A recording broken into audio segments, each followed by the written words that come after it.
Salut les amis, j'espère que vous allez tous très très bien. Bon, j'ai l'impression de vivre cette scène de manière infinie, un cauchemar sans fin. Je n'ai plus d'espoir. Voilà, on va aller droit au but. J'ai plus d'espoir avec cette équipe quand je vois l'attitude déplorable des joueurs, pas capables d'écouter des consignes. Donc voilà, on a vécu un cauchemar hier, un nouveau cauchemar, que ce soit dans le contenu, dans le résultat, dans la dynamique, dans l'intensité. Il y a tellement de choses qui ne vont pas dans cette équipe que on pourrait faire des podcasts de 2 heures. Heu, Franchement, je vous dis des fois, c'est dur. Mais en tout cas, vous avez été encore une fois très nombreux à vouloir parler, hein. Il y a une forme de psychologie à me poser vos questions.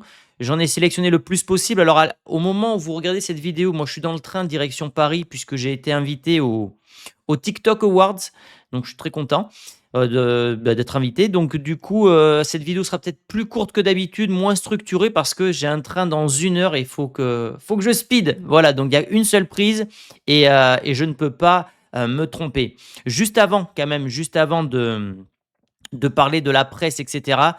Un petit mot quand même sur, ce que j'ai fait, ces derniers mois, cette dernière année, mon projet sur le Real Madrid.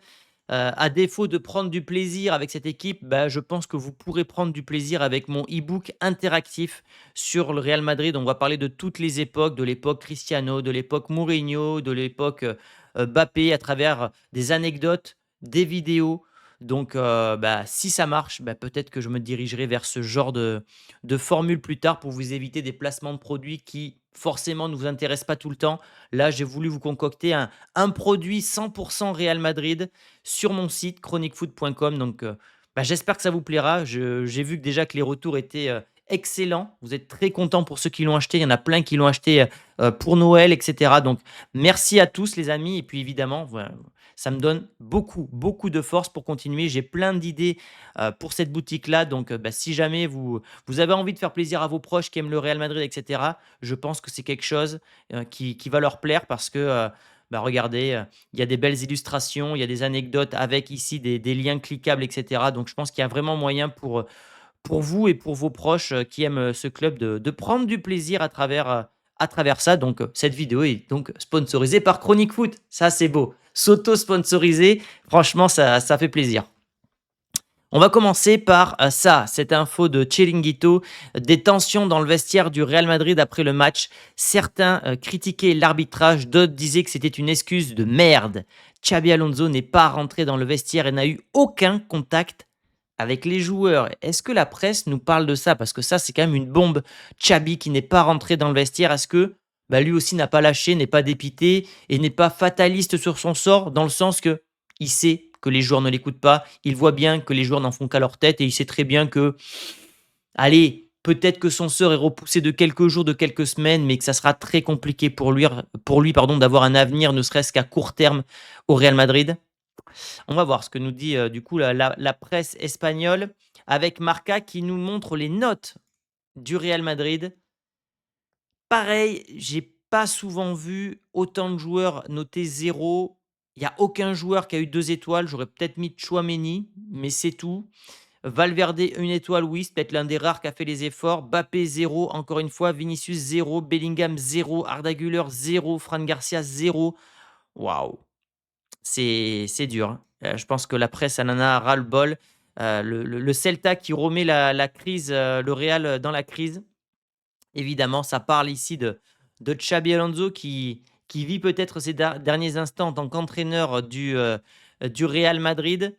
Le Bernabéu qui a fait hier une petite bronca, hein. Ça faisait, plus de 6 matchs que le Real n'avait pas joué, à domicile et le Real qui a rendu une copie absolument minable à ses supporters et même si on voit cette photo de Bellingham en sang, on pourrait se dire qu'il s'est battu comme un monstre. Ce n'a pas du tout été, le cas.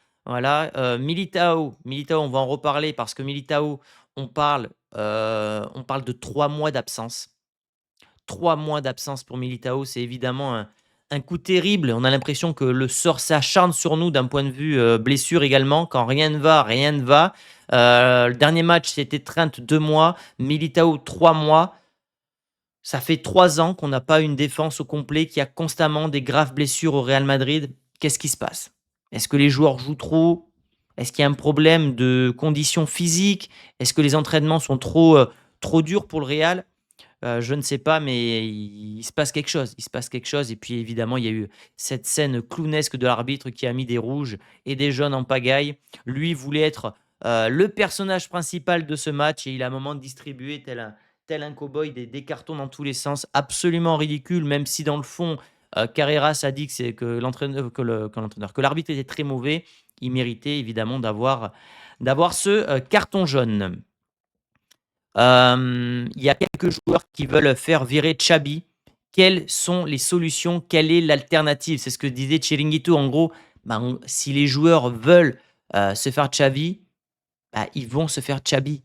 En fait, c'est ça le truc. C'est ça, c'est tu peux rien y faire. C'est les joueurs qui ont beaucoup trop de pouvoir et c'est évidemment pour une direction beaucoup plus facile et beaucoup plus économique de virer un entraîneur que de virer la moitié de l'effectif qui sont des biens. Donc, ça aussi, ça me montre qu'on va pas dans le bon sens, que on est dans une année tout simplement à oublier. Pour moi, on fera une saison blanche. Voilà, je vous le dis, je vois pas, ne serait-ce comment on peut gagner une Copa del Rey ou une Super Coupe d'Europe, une Super Coupe d'Espagne, pardon.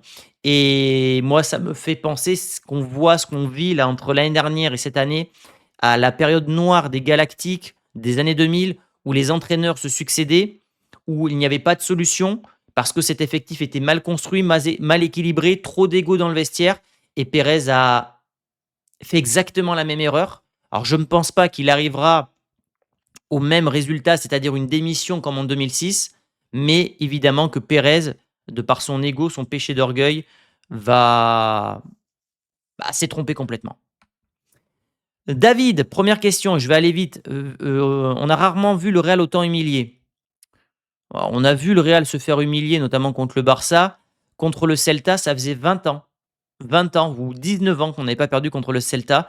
Et victoire méritée du Celta hier. Donc oui, on s'est fait humilier une fois de plus, mais c'est trop souvent qu'on se fait humilier, David. C'est ça le truc. Et hier, les buts qu'on prend, c'est des buts qui sont magnifiques et qu'on ne doit pas prendre. Le deuxième but, le mec rentre dans les cages avec le ballon. On est le Real Madrid, on est au Bernabeu. Enfin, c'est à se taper la tête contre le mur. Franchement, je vous le dis, c'est à se taper la tête contre le mur. Et j'espère que les joueurs auront une réaction d'orgueil contre City, même si évidemment, j'y crois pas du tout. Est-ce que ça serait pas le pire match depuis le début de saison? Pour moi, oui. Vous êtes beaucoup à m'avoir dit ça. C'est vrai qu'on n'a rien vu pendant une heure de jeu. Je pense que ça a vraiment dégoûté Xabi qui, beh, comme je vous l'ai montré tout à l'heure, s'est directement cassé. Il n'est pas passé par le vestiaire. Donc, c'était aussi pour envoyer un signal à ses joueurs. Et il a dit, d'ailleurs, en conférence de presse, que l'attitude des joueurs n'était pas bonne. Et là, étant donné qu'il va sauter, voilà, je pense qu'on est tous conscients maintenant qu'il va sauter. Bah, allez, vire-moi les stars. Fais monter des mecs du Castilla. Si au prochain match, il n'y a pas des joueurs du Castilla qui montent et qui jouent, pour moi, Xabi, il se renie complètement. Parce que si on a fait venir Xabi, c'est aussi dans ces moments compliqués où quand tu as des blessés, tu fais monter des jeunes du Castilla. Là, tu n'as plus de défenseur, tu n'as plus de latéral droit. Fais monter des mecs du Castilla, crève avec tes idées. De toute façon, tu vas te faire virer. Donc, oui, c'est l'un des pires matchs. Je ne sais pas si c'est le pire, parce qu'il y en a eu beaucoup qui ont été mauvais, mais oui, c'est l'un des pires, sans aucun doute. Sans aucun doute, parce que tu es à domicile. Donc avant, tu avais l'excuse d'être à l'extérieur. Là, tu étais à domicile et les supporters hier étaient dégoûtés. Imaginez un papa qui amène son fils ou sa fille. Ça fait longtemps qu'ils en parlent. Il lui dit, tu vas voir, ça va être extraordinaire. Il l'amène et son fils voit des mecs qui courent pas, qui font aucun effort. Pauvre gamin, quoi. Pauvre gamin. C'est mon côté, père qui me fait toujours penser aux enfants parce que quand j'étais petit, moi, j'allais au parc Lescure, aux Girondins de Bordeaux et puis j'avais des billes comme ça. J'étais tellement heureux de voir les footballeurs professionnels et je voulais qu'ils gagnent. Quand ils perdaient, j'étais triste, mais ils se battaient. Là, ils se battent pas, quoi. Va falloir que tu retournes au Japon, je crois. Ouais, Anakin, c'est vrai que quand j'étais au Japon, j'étais très excité de revenir, de me dire: «Waouh, putain, on a gagné le Barça, on n'a pas été bon contre la Juve, c'était pas flamboyant, mais on a gagné la Juve. Ça y est, je sens que on gagne enfin des grosses équipes, on va s'éclater». Je reviens et j'ai eu 2 victoires. Olympiakos et Bilbao. Valence, bah, j'étais pas là, j'étais sur le retour, donc j'ai fait la vidéo à froid, mais j'ai pas vécu le débrief avec vous et c'est vrai que depuis mon retour au Japon, je vais pas vous cacher que c'est très difficile, et que je vis beaucoup de désillusions par rapport à mon club, donc ouais. Salut Frangin, salut Den, mon frérot, sub de la chaîne. Tu le sais, je suis toujours the optimiste, mais sur ce coup, je n'ai plus aucun espoir. Et toi, à la Madrid? Plus d'espoir. Ouais, non, mais on est tous comme ça. Et j'ai pris ta question d'aide parce que je crois que c'est le commentaire qui est le plus revenu. C'est pour ça que je pense que je vais titrer dessus. Je n'ai plus d'espoir. On est fataliste. Voilà. Ça n'a pas fonctionné avec Ancelotti, qui était un manager de vestiaire, celui qui devait justement gérer les égos et tout ça. On met une ancienne légende du Real Madrid qui est censé être respecté par les joueurs, qui a des nouveaux codes, qui est censé les stimuler professionnellement. Ça ne marche pas non plus. Donc on va y revenir parce qu'il y a des questions par rapport à l'entraîneur, la succession, etc. Mais évidemment que quand il y a deux entraîneurs aussi doués qui n'arrivent pas à gérer ce vestiaire, la question c'est est-ce que ce vestiaire est gérable? En fait, tout simplement. Donc moi, j'ai perdu espoir. J'ai perdu espoir. Là, on aurait dû gagner contre Celta. On aurait pu gagner contre City. Là, je vous aurais dit, OK, là, j'ai l'impression que le virage qu'on a pris, c'est un petit tournant dans la saison. Maintenant, je ne me ferai plus avoir. Voilà, je ne me ferai plus avoir parce que cette équipe n'est pas capable d'enchaîner. On peut battre City. C'est ça le pire, c'est que ces putains de branleurs sont capables de battre City et derrière de reperdre en Liga. Donc c'est terminé. Je me suis totalement trompé sur cette équipe-là. D'ailleurs, il y a quelqu'un qui m'a dit: «Thomas, enfin, vous verrez tout à l'heure le commentaire, je me suis trompé». Il a raison. Donc je vais faire mon mea culpa. Je n'ai plus aucun motif d'espoir en ce moment et on est seulement en décembre. Bah ouais, on est seulement en décembre et la saison va être longue. On a mangé notre pain blanc, les amis. Il nous faut une vraie pointe de surface pour libérer les espaces aux autres. Il y a tellement de problèmes. Il y a tellement de problèmes sous le 0,8. C'est ça le truc, c'est que on n'a pas l'attitude, on n'a pas la défense, on n'a pas la qualité au milieu de terrain pour avoir ce côté un petit peu métronome, dicter le jeu. On n'a pas la complémentarité devant. On n'a pas un entraîneur qui a confiance. On n'a pas une direction qui réfléchit bien. C'est insoluble. C'est insoluble. C'est pour ça que je n'ai plus d'espoir. Ça serait qu'une question de finition ou de complémentarité devant, mais que derrière, au milieu de terrain, ça marche. Je me dis, bon, en testant plusieurs formules, avec un peu de temps, un peu de patience, ça finira par fonctionner. Mais là, il n'y a pas de solution. Il n'y a pas de solution. La solution, ça serait que Pérez mette la moitié de l'effectif sur le marché, dont les stars évidemment. Ça serait que le Bernabéu soit vide pour plein de matchs, histoire que les joueurs se disent putain, on est vraiment des tocards, quelle honte. Faudrait que l'entraîneur peut-être démissionne et qu'il n'y ait plus d'entraîneur au Real Madrid. Enfin, je sais pas. Je sais pas. Franchement, je sais pas. J'ai l'impression que personne ne pourrait entraîner cette équipe, même pas Luis Enrique. Mais t'as tout dit, Shadi. T'as tout dit. C'est pour ça que c'est pas une question d'entraîneur. C'est ce que je vous disais tout à l'heure avec Ancelotti. Demain, tu mets Klopp. On sera hypé. Il se confrontera à un mur. Tu fais revenir Zidane, puisqu'on en parlera tout à l'heure. C'est la même chose. Il n'y a pas de solution.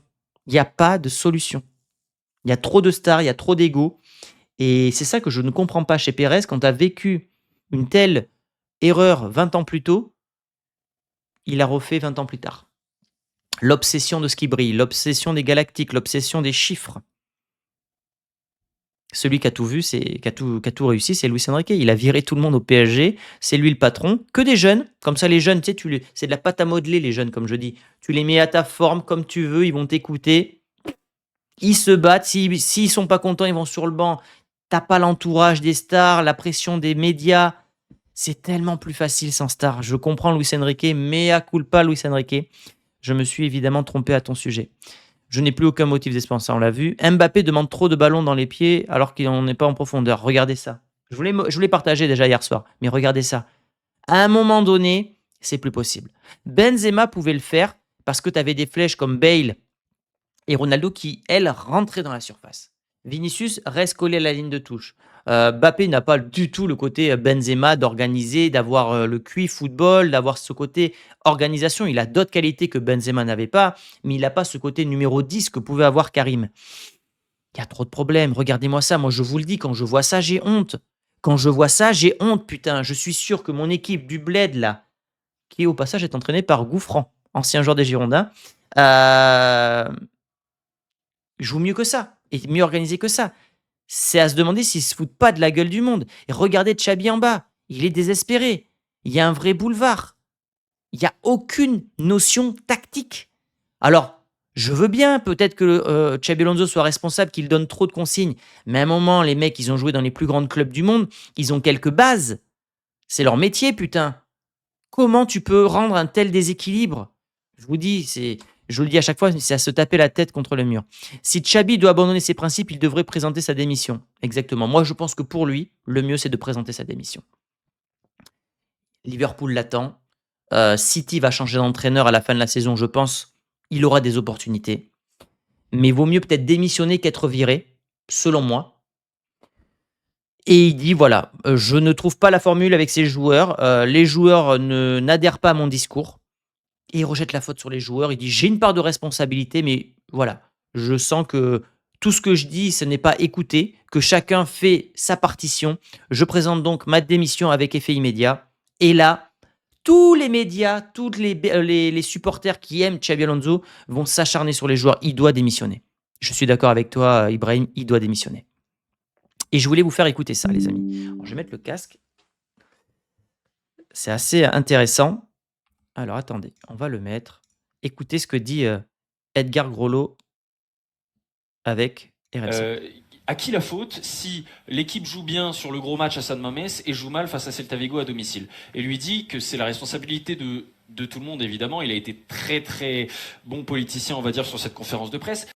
Même si Xabi, à un moment, va falloir qu'il se lâche et qu'il accuse les joueurs, quoi. Il y a une part de responsabilité pour Xabi Alonso, évidemment. Mais là, quand on voit la prestation de ce soir et qu'on compare à celle de mercredi, on est obligé aussi de pointer du doigt les joueurs dans l'intensité. La question d'ailleurs a été posée à Xabi. Encore une fois, il a botté en touche, mais on se demande s'il n'y a pas un manque d'intensité, un manque d'envie, notamment sur les 60 premières minutes. C'est vrai qu'il y a eu une réaction après quand ils sont en infériorité numérique. Voilà, je ne vais pas vous faire écouter les 4 minutes de ça, mais ça, c'est le correspondant espagnol de l'After qui vous explique exactement la même chose que moi, que les joueurs sont responsables et qu'ils ne veulent pas. Il n'y a pas d'envie. Ils ne veulent pas, ils veulent se faire Xabi Alonso. Et c'est donc ça le commentaire qui me tombe dessus et j'ai aucun problème avec ça, les amis. Quand je pense qu'il y a 2 ans, tu nous parlais d'une dynastie, la chute est rude. Ouais, mais je me suis trompé. Et je vais vous dire pourquoi je me suis trompé. Parce que j'étais certain que cette génération-là avait faim, parce qu'elle avait grandi avec des Kroos, des Modric, parfois même certains Ramos, etc. Et qu'ils avaient l'envie de les surpasser ou de les égaler en termes de palmarès, de Ligue des Champions, etc. Et je m'étais dit que l'exigence à Madrid était tellement élevée que ces mecs-là ne pourraient pas être rassasiés. Je me suis trompé. Et je l'assume totalement. Ces mecs-là n'ont pas la mentalité de la génération précédente, des Cristiano, etc. Voilà, je me suis trompé. Et je me suis emballé. Mais j'étais persuadé qu'avec tout le talent qu'ils avaient, tout le professionnalisme qu'avait ce club-là, que ces jeunes ne pourraient faire que progresser et auraient toujours cette dalle. Et en fait, c'est pas ça. C'est juste des mecs qui veulent un confort, qui veulent jouer au Real Madrid, mais qui veulent avoir le confort d'un joueur d'Arabie Saoudite. C'est ça, en fait, le problème du Real Madrid, c'est qu'ils veulent, ouais, je veux porter le maillot du Real, je veux Adidas, je veux jouer au Bernabéu, mais attention, me demandez pas de presser, hein. Me demandez pas de prendre 1 heure de vidéo. Ah non, non, non. Par contre, vous me demandez, je veux un gros contrat. Ah ça oui, je veux un gros contrat. Je veux le partenariat avec Louis Vuitton. Je veux Adidas original. Mais je veux pas trop courir, il faut pas m'en demander. Eh oh. Moi, j'ai gagné 2 Ligues des Champions, hein. Donc c'est bon maintenant, hein, foutez-moi la paix. Voilà, je caricature, mais c'est ça. Donc Militao 3 mois, j'en ai parlé tout à l'heure. Bellingham, le joueur le moins efficient au monde. Il court partout en étant nulle part. C'est super bien résumé. Il s'est totalement perdu la saison où il a fait que marquer. Il a pris goût à ça j'en avais déjà parlé. Et aujourd'hui, il ne veut plus accepter un rôle de l'ombre. Il veut avoir ce rôle de super sauveur, de héros de Madrid, en faisant sa célébration, les bras, vous savez, comme ça là. Et donc, il court partout et nulle part. C'est un joueur qui est fantastique. Moi, je l'ai vu jouer 2 fois. 1 fois, donc l'année dernière au Wanda, joueur exceptionnel, balle au pied, mais mentalité de petit garçon pourri gâté. Et voilà, donc il en fait qu'à sa tête, comme Mbappé, comme Vini. Carreras central, encore du bricolage. Ouais, c'est là que finalement je me dis, Xabi a une part de responsabilité parce que sur ce coup-là, il devait faire monter des mecs du Castilla. Arrêtez de bricoler. Carreras est un latéral, n'est pas un défenseur central. Ou alors, si tu le mets central, tu le mets dans une défense à 3, mais pas à 2. Il y a beaucoup de changements. C'est aussi une volonté de Xabi, mais c'est aussi contre sa volonté, puisqu'il y a souvent des blessures et des suspensions. Donc, c'est un cercle pas vertueux, mais c'est un cercle. C'est le serpent qui se mord la queue, quoi. Il n'y a pas de solution. Pas de solution. Et regardez, il y a 6 défenseurs blessés sur 10. Et Carvaral, c'était 2 mois, Militao 3 mois, Trent 2 mois, Alaba reviendra jamais, Haasen, ça fait 2 mois, Mendy, il jouera plus en 2025. C'est dramatique. C'est dramatique, les amis.